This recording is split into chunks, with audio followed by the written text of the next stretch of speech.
Hello everyone, welcome to doctor Amit Kumar YouTube channel. Doctor Amit Kumar YouTube channel में आप सभी का स्वागत है।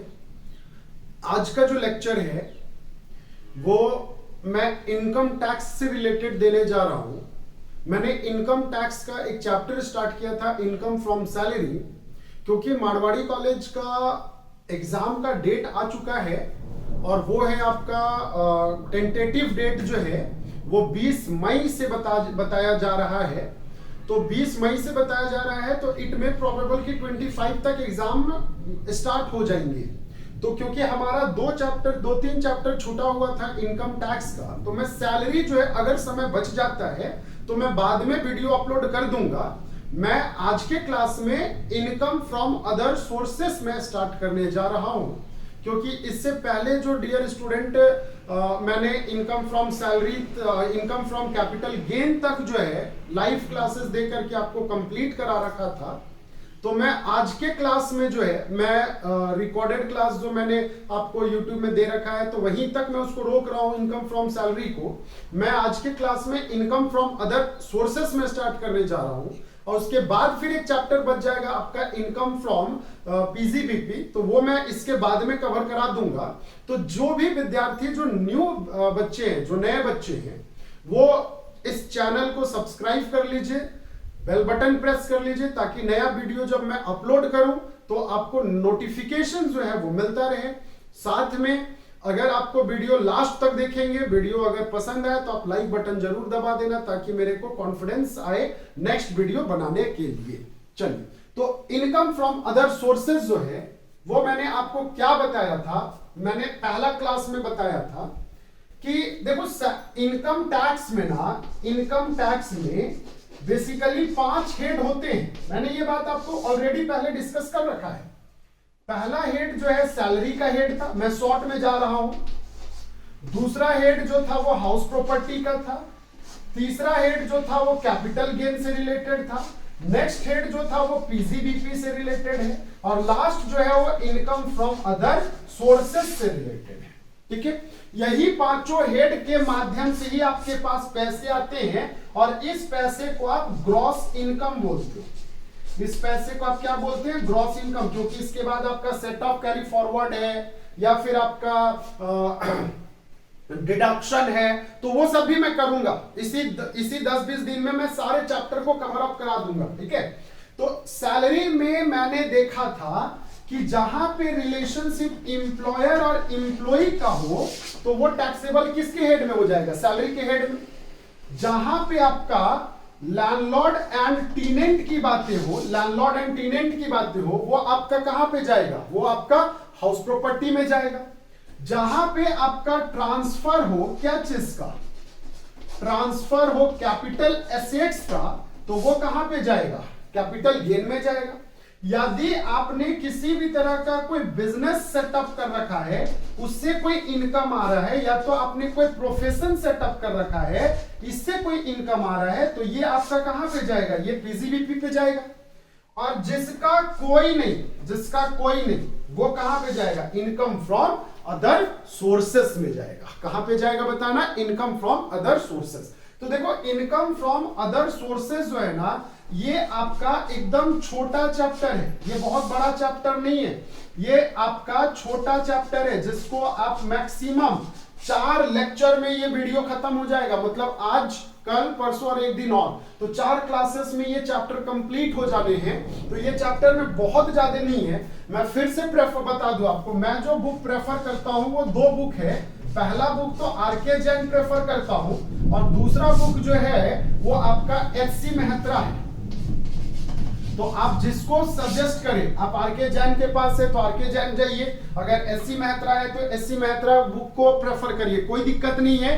बस ध्यान रहे कि असेसमेंट ईयर जो है वो मेरा 21-22 वाला असेसमेंट ईयर होना चाहिए। जो किताब का जो असेसमेंट ईयर जो होगा वो कौन सा असेसमेंट ईयर है? तो वो आपका 21-22 वाला असेसमेंट ईयर है, मतलब लेटेस्ट असेसमेंट ईयर है। Is it clear?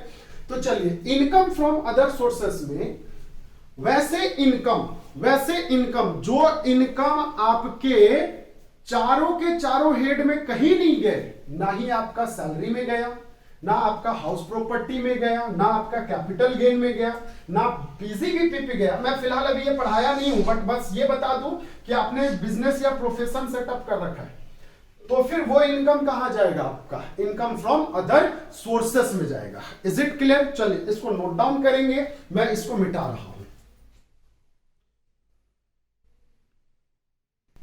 चलिए, तो मैंने मिटा दिया है। मैं आगे की बात करता हूं, ध्यान से सुनना, कुछ कुछ एग्जाम्पल में देना हूं, ठीक। Income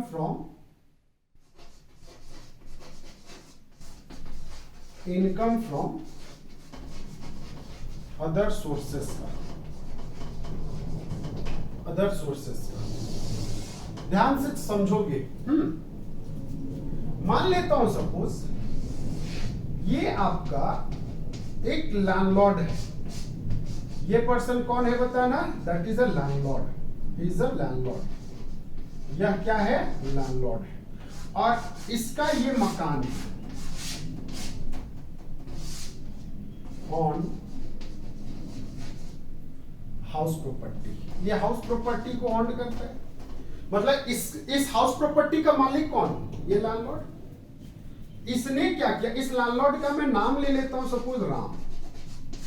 Ram is a landlord of such house property.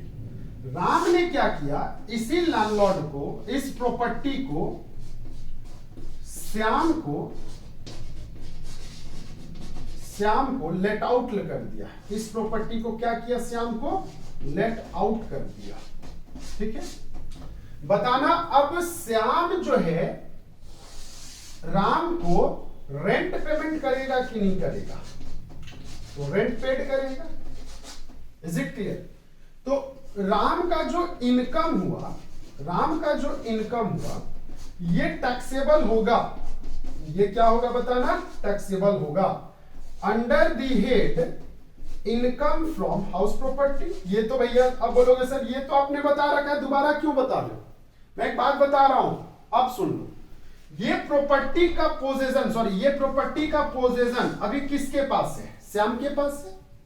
Shyam ने क्या किया? एक और आदमी का मैं फोटो बना देता हूं, यहां पे एक और आदमी का फोटो बना देता हूं और नाम दे देता हूं इसका मोहन।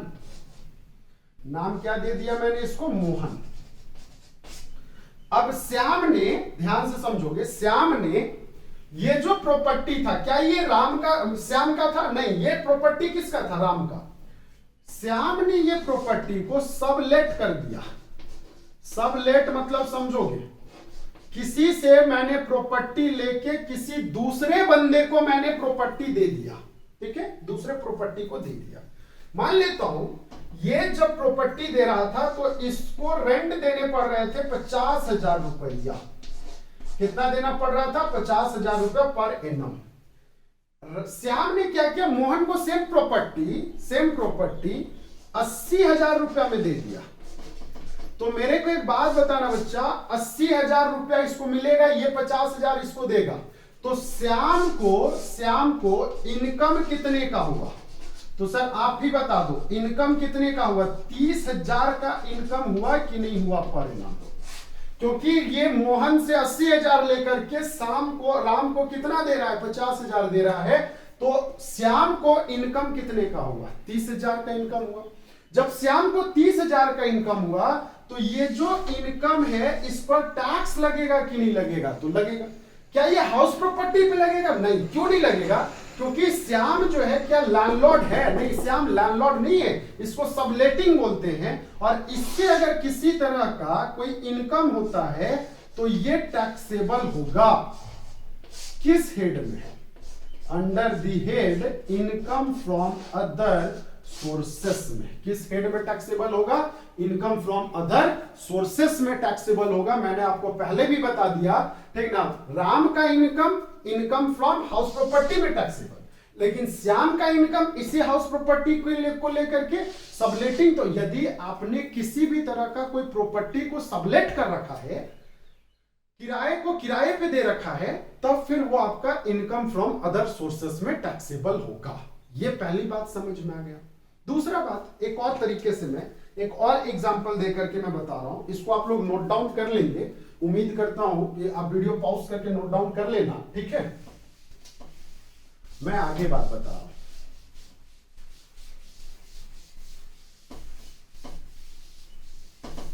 समझोगे? समझोगे? मान लेता हूं अगेन एक पर्सन, ये ना लॉटरी वाला है, नाम ही दे देता हूं लॉटरी वाला, ठीक है। लॉटरी वाला का काम क्या होगा? लॉटरी टिकट सेल करना। इसने क्या किया? Sale of lottery ticket, lottery ticket बेचा, ठीक ना। किसको? मान लेता हूं इस पर्सन को, ठीक है। ये आम जनता है, इसका नाम मैं मोहन ले लेता हूं, मोहन लाल ले लेता हूं, चलो, और इसका नाम मैं सोहन लाल ले लेता हूं। तो सोहन लाल को मोहन लाल ने लॉटरी टिकट बेचा और इसका कीमत जो था 50,000 का लॉटरी टिकट बेचा। बताना, मोहन लाल का तो ये व्यवसाय ही था, नाम ही है लॉटरी वाला, मतलब इसका ये बिजनेस ही था। तो इसके अंडर में टैक्सेबल जो होगा, taxable under the head income from PGBP पे टैक्सेबल होगा, क्योंकि ये इसका क्या है? बिजनेस है। तो बिजनेस से आपको क्या हो रहा है? नुकसान। बिजनेस से आपको इनकम हो रहा है, तो वो किस हेड में टैक्सेबल होगा? तो वो जो टैक्सेबल होगा वो आपका किस हेड में होगा? तो इनकम फ्रॉम किस में? तो पीजीबीपी पे टैक्सेबल होगा। सोहन लाल ने इसी टिकट को, सोहन लाल देखो आम नागरिक है, सोहन लाल ने इसी टिकट को मदन लाल को बेच दिया। सोहन ने इसी टिकट को किसको सोल्ड कर दिया? Sold to Madan Lal. किसको बेच दिया? मदन लाल को बेचा, ठीक ना। किसको बेचा? मदन लाल को बेचा। तो जब मदन लाल को बेचेगा तो मेरे को एक बात बताना, मदन लाल भी तो इसको पैसा दिया होगा। मान लेता हूं सहजता के लिए ये जो है ₹60,000 पेमेंट किया। कितना पेमेंट किया? 60,000। तो सोहन लाल को नेट इनकम जो हुआ वो कितना हुआ? 10,000 हुआ। नेट इनकम कितने का हुआ? 10,000 का नेट इनकम हुआ। तो ये जो 10,000 का जो नेट इनकम है, ये इनकम भी टैक्सेबल होगा। ये इनकम भी क्या होगा बताना? टैक्सेबल हो जाएगा। किस हेड में? तो under the head income from other sources. Is it clear? मतलब कोई भी प्रॉपर्टी जो दोबारा सेल होता है या दोबारा इनकम, मैं उसका एक्चुअल मालिक नहीं था, मैंने उसको दोबारा, जैसे घर का मैं एक्चुअल मालिक नहीं था, मैंने दोबारा रेंट में लगाया, तो जो भी इनकम होगा इनकम फ्रॉम अदर सोर्सेस। मैं लॉटरी वाला नहीं था, मैंने क्या किया था? लॉटरी वाला जो है दूसरा थर्ड पार्टी था, मैंने उसका टिकट को बेचा, तो वो भी आपका क्या था?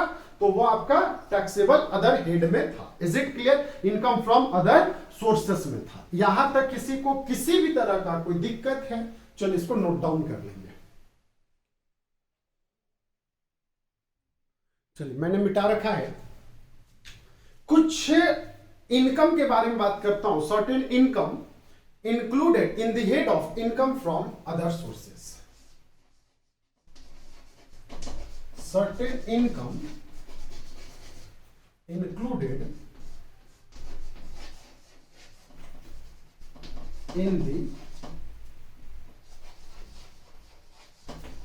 head of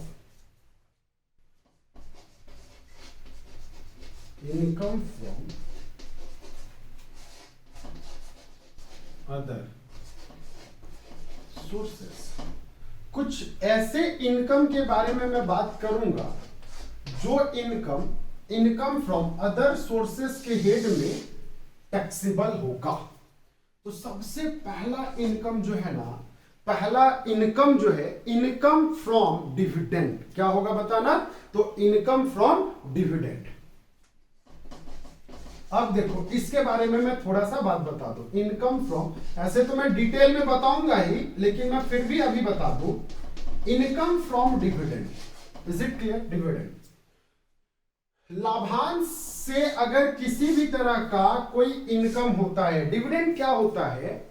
जब हम कोई कंपनी में पैसा इन्वेस्ट करते हैं उसके शेयर्स में, तो उसके शेयर के बदले कंपनी जो है हमें अपने प्रॉफिट पे हिस्सेदारी देती है, और वो हिस्सेदारी जो है वही आपका डिविडेंड कहलाता है। ठीक है, वो आपका क्या कहलाता है? डिविडेंड कहलाता है। तो मेरे को एक बात बताना, जब वो आपका डिविडेंड कहलाता है तो सीधा सा बात ये है कि सर हमने क्या किया, हमने डिविडेंड रिसीव किया। तो भैया डिविडेंड जो रिसीव करते हैं हम दो अलग अलग केसेस पे करते हैं, या तो फ्रॉम इंडियन कंपनी बोलो ना, या तो इंडियन कंपनी को ही हम लोग दूसरे नाम से जानते हैं, डोमेस्टिक कंपनी के नाम से जानते हैं, डोमेस्टिक कंपनी के नाम से। या तो इंडियन कंपनी बोलेंगे या तो हम लोग क्या बोलेंगे, डोमेस्टिक कंपनी बोलेंगे। Is it clear? जो हमने जो डिविडेंड रिसीव किया है वो डिविडेंड जो है हमने किससे रिसीव किया है? डोमेस्टिक कंपनी से किया है। या तो फ्रॉम फॉरेन कंपनी। तो अब मैं बता दूं कि सर आप फॉरेन कंपनी किसको बोलेंगे, ठीक है ना? फॉरेन कंपनी जो है आप किसको बोलेंगे, तो ध्यान से समझोगे, फॉरेन कंपनी आप किसको बोलेंगे? वैसी कंपनी जिसका रजिस्ट्रेशन जो है वो एज पर फॉरेन एक्ट के तहत से हो रखा है, लेकिन उसका प्लेस ऑफ बिजनेस जो है वो कहां पे है? तो वो इंडिया में है। प्लेस ऑफ बिजनेस कहां है? उसका इंडिया में। जैसे आपका वोडाफोन की कंपनी क्या है? तो वोडाफोन की कंपनी फॉरेन कंपनी है, लेकिन प्लेस ऑफ बिजनेस क्या है? इंडिया में है। तो वैसी कंपनी को हम लोग फॉरेन कंपनी बोलते हैं। ठीक है, तो वैसी बहुत सारी, जैसे वन प्लस हो गया, ओप्पो हो गया, वीवो हो गया, ये सारी कंपनी जो है, ये सारी कंपनी आपकी फॉरेन कंपनी होती है, क्योंकि हमारा इनकॉर्पोरेशन जो हो रखा है वो इंडियन एक्ट कंपनीज एक्ट 2013 के माध्यम से नहीं हुआ है, ये हमारा फॉरेन एक्ट के तहत से हुआ है। लेकिन उसका प्लेस ऑफ बिजनेस, वो बिजनेस कहां पे कर रही है? तो वो इंडिया में कर रही है। ठीक है, तो अब देखो, अगर हमने इससे किसी भी तरह का डिविडेंड रिसीव किया है तो ये डिविडेंड जो है एग्जम्प्टेड फ्रॉम टैक्स होगा। ये डिविडेंड क्या होगा बताना? एग्जम्प्टेड फ्रॉम टैक्स होगा। इस पर किसी भी तरह का टैक्स नहीं लगेगा। तो अगर इनकम फ्रॉम डिविडेंड या income receive from dividend as a foreign company, from foreign company, तब फिर क्या होगा? तो फिर ये आपका टैक्सेबल होगा। ये क्या होगा बताना? टैक्सेबल होगा। Under the head income from other sources में टैक्सेबल होगा। ठीक है, तो अब आपके दिमाग में चल रहा होगा सर ऐसा क्यों है कि फॉरेन कंपनी पे टैक्स लगता है और इंडियन कंपनी पे टैक्स नहीं लगता है? तो इंडियन कंपनी जो है ना, ऑलरेडी भारत को डिविडेंड डिस्ट्रीब्यूशन टैक्स जो है ये पेमेंट कर चुका रहता है, ये ऑलरेडी पेड रहता है, already paid by Indian company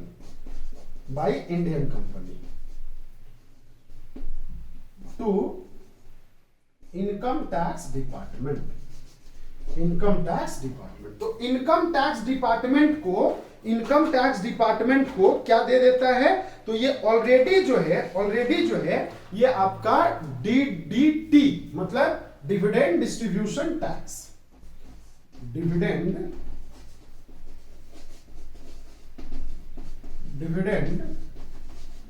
distribution tax, क्या बोलते हैं हम लोग इसको? डिविडेंड डिस्ट्रीब्यूशन टैक्स बोलते हैं, डीडीटी। तो डीडीटी जो है ऑलरेडी इंडियन कंपनी पेड करती है, जिसके वजह से इसको जो इनकम फ्रॉम डिविडेंड है उस पर टैक्स नहीं लगता है, वो टैक्स एग्जम्प्टेड होता है। लेकिन फॉरेन कंपनी से मिलने वाला डिविडेंड पे टैक्स लगता है। अच्छा, अगर किसी भी तरह का डिविडेंड, आपको नोट में लिख लेना, dividend receive from UTI, unit trust of India, तो it shall also be exempted from tax. तो वो भी आपका क्या है? तो वो भी आपका एग्जम्प्टेड है। किसके माध्यम से? तो इनकम टैक्स में से एग्जम्प्टेड है। तो चलिए इसको मैं नोट में लिखा देता हूं, इसको आप नोट डाउन कर लेंगे।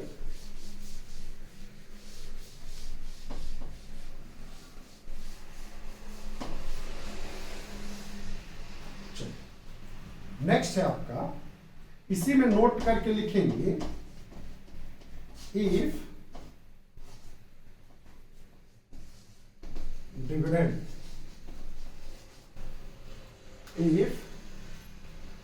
Dividend received from UTI, so then it shall be exempted from tax। तो ये भी क्या होगा, exempted होगा, किसी भी प्रकार पे टैक्स नहीं लगेगा। अगर आपने डिविडेंड, यूटीआई कहने का मतलब क्या, मैं फिर से बता दूं, यूटीआई कहने का मतलब होता है unit trust of India. UTI कहने का मतलब क्या होता है बताना, तो यूटीआई कहने का मतलब यूनिट ट्रस्ट ऑफ इंडिया होता है, ठीक है ना, यूटीआई, ठीक है। तो यूटीआई से अगर आपको किसी भी तरह का डिविडेंड अगर मिलता है तो उस पर आपको टैक्स नहीं लगेगा, टैक्स आपको देने की आवश्यकता नहीं है।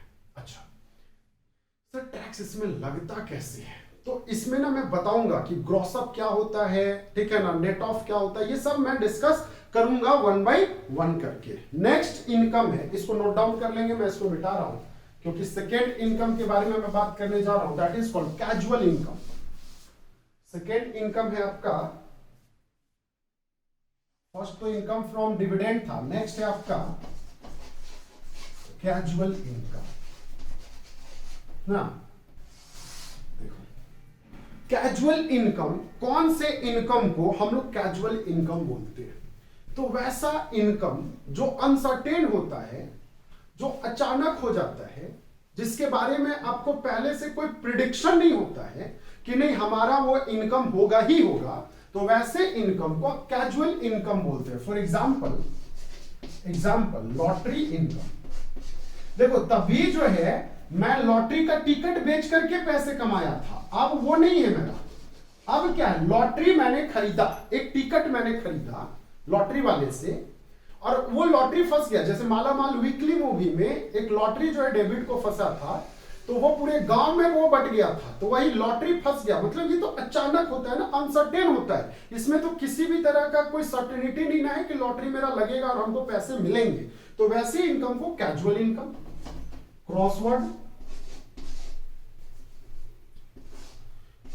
क्रॉसवर्ड हो गया, पजल्स हो गए ना, हॉर्स रेसेस हो गया, हॉर्स रेसेस हो गया, गैम्बलिंग हो गया, एक्सेट्रा एक्सेट्रा।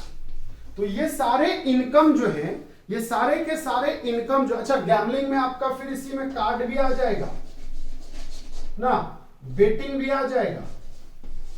इस टाइप से बहुत, आईपीएल मैच अभी चल रहा है ना, तो आईपीएल मैच अभी चल रहा है, तो मेरे को एक बात बताना, बहुत सारे लोग उसमें बेटिंग करते होंगे, तो ये सारे चीज जो है आपके कौन से इनकम में आ जाते हैं, तो ये सारे के सारे जो है ये आपके कैजुअल इनकम के पार्ट होते हैं। और इस पर आपका टैक्स जो है लगेगा, वो किस हेड पे लगेगा, वो आपका किस हेड पे लगेगा, तो वो आपका इनकम फ्रॉम अदर सोर्सेस पे लगेगा। एक और बात मैं बता दूं, जैसे आप ना केबीसी गए मैच खेलने, और केबीसी में आपने लॉटरी जीत लिया, केबीसी में आपने क्या किया, लॉटरी जीता, ठीक है, लॉटरी जीता, तो उससे आपको कुछ इनकम हुआ, उससे आपको कुछ इनकम हुआ, तो वो इनकम पे भी टैक्स लगेगा, लेकिन किस हेड पे लगेगा, क्या वो आपका पैसा था, नहीं, वो तो आप ऐसे सिलेक्ट हो गए, आप गए डीआईडी गए, इंडियन आइडल में गए, वहां पे मैं आपने जीता, या फिर आप मान लेते हो सब, तो ये सारे चीज जो है ये आपके इनकम फ्रॉम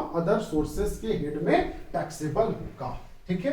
चलिए next, income from interest on securities. Third है आपका इनकम फ्रॉम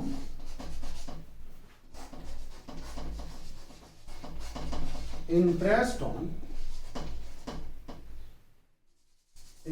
ऑन सिक्योरिटीज। देखो क्या है, हमने ना शेयर में पैसे लगाए, ठीक है, तो ये दो तरीके से हो सकता है। वी आर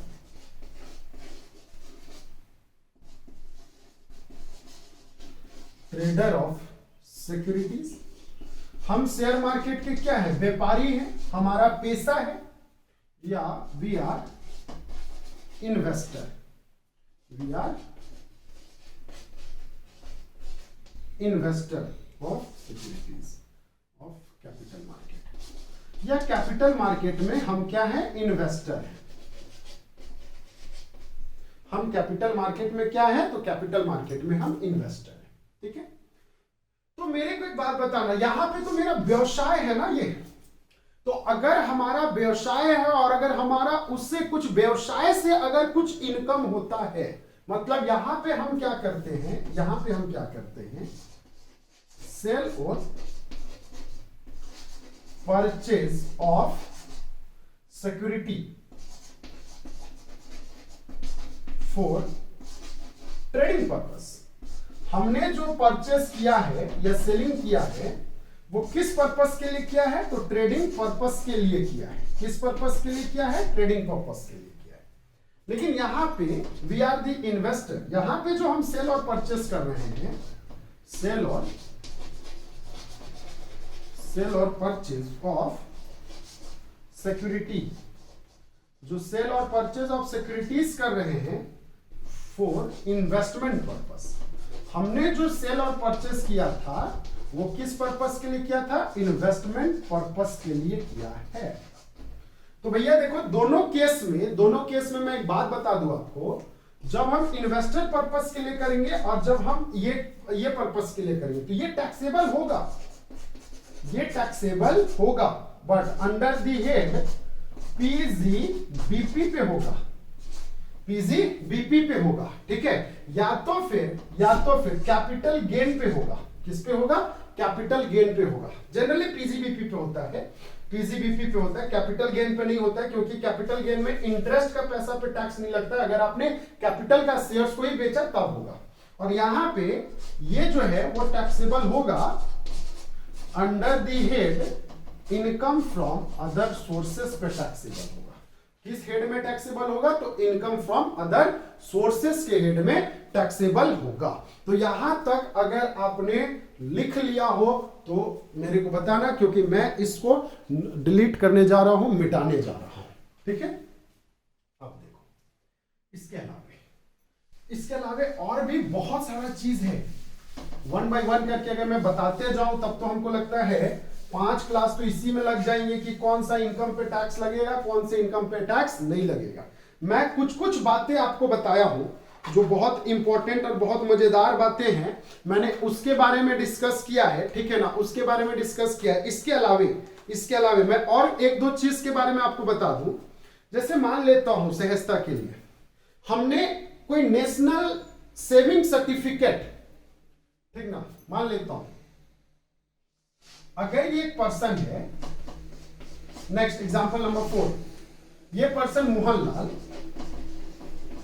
मोहनलाल ने क्या किया है, परचेस किया है गवर्नमेंट से। किससे परचेस किया है, गवर्नमेंट से। क्या परचेस किया है, परचेस किया है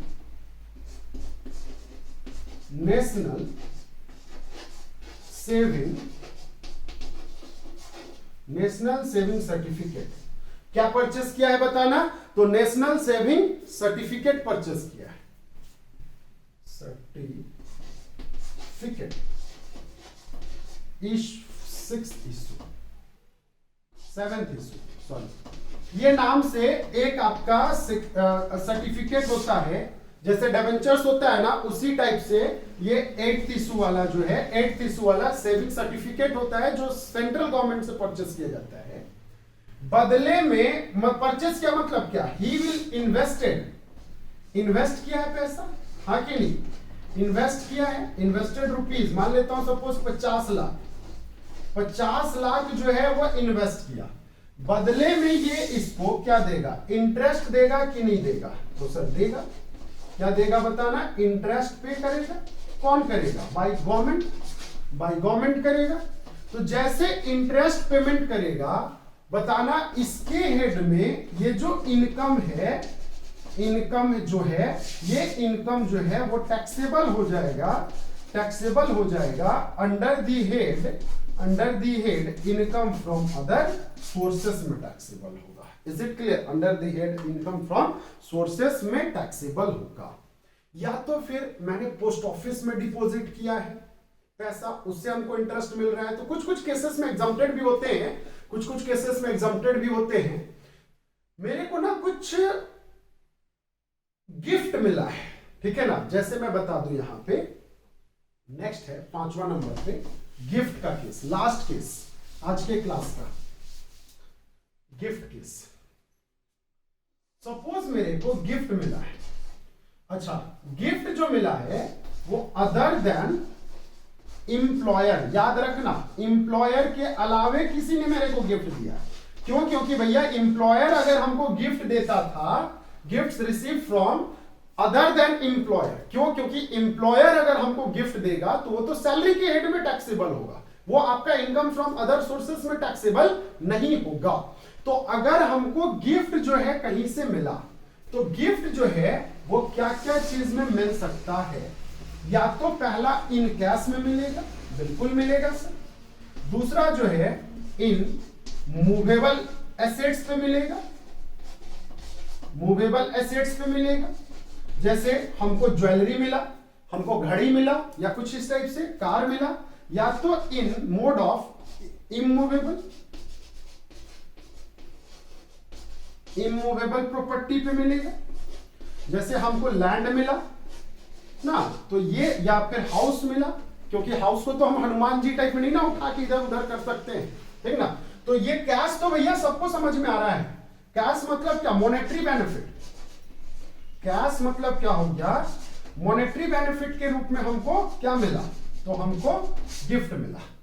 मूवेबल कहने का मतलब क्या हो गया? जैसे ज्वेलरी मिला, हो सकता है ना, ज्वेलरी मिला, या तो हमको कोई ऐसा एसेट जैसे वॉच मिला, कार मिला ना, तो ये सारे। और इमूवेबल में क्या चीज? लैंड हो सकता है, या तो हमारा हाउस हो सकता है, या तो कोई ऑफिस हो सकता है, तो ये सारे गिफ्ट में मिल सकते हैं। लेकिन याद रहे जो गिफ्ट देने वाला है, जो गिफ्ट देने वाला है वो मेरा इंप्लॉयर नहीं होने चाहिए। अगर वो इंप्लॉयर होगा तो मेरा वो सैलरी के हेड में टैक्सेबल होगा, अगर इंप्लॉयर नहीं होगा तब फिर वो मेरा इनकम फ्रॉम अदर सोर्सेस में टैक्सेबल होगा। Is it clear? तो नेक्स्ट क्लास जो है मैं आते के साथ आपको कैसे टैक्स का कैलकुलेशन किया जाता है, ग्रॉसिंग अप क्या होता है, ठीक है ना, ये सारे मैं नेक्स्ट क्लास में डिस्कशन करूंगा। 4 क्लासेस में खत्म हो गया, एक क्लास आज ऑलरेडी खत्म हो चुका है, तो और 3 क्लास में ये चैप्टर विद क्वेश्चन आंसर के साथ कंप्लीट होगा। Is it clear? तो सब वीडियो को लास्ट तक देखेंगे, ठीक ना। आपको अच्छा लगा हो तो आप लाइक करेंगे। Okay, thank you.